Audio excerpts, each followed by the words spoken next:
శ్రీమాత్రే నమః. రంగుల పండుగ హోలీ వచ్చేస్తుందండి. జ్యోతిష్ శాస్త్ర ప్రకారం హోలీ రోజున తులసికి సంబంధించిన కొన్ని పరిహారాలు చేసుకోవడం వల్ల జీవితంలో ఎప్పుడూ డబ్బుకి లోటు లేకుండా ఉంటుంది.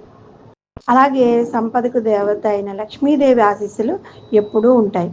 అటువంటి పరిస్థితిలో హోలీ రోజున తులసితో ఎలాంటి పరిహారాలు చేయాలి అంటే, ఎవరైనా చాలా కాలంగా ఆర్థిక సంక్షోభాన్ని ఎదుర్కొంటూ దాని నుంచి బయటపడాలని కోరుకుంటే హోలీ రోజున తులసిని పూజించాలి.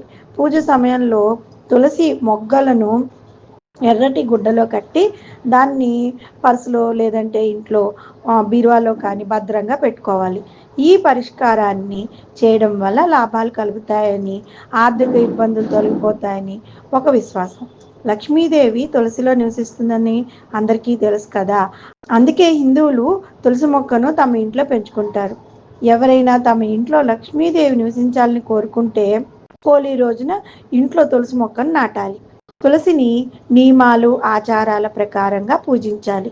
హోలీ రోజున ఇంట్లో తులసి మొక్కను నాటడం వల్ల లక్ష్మీదేవి ఆశీస్సులు లభిస్తాయని, గ్రహ దోషాల నుంచి ఉపశమనం లభిస్తుందని నమ్మకం.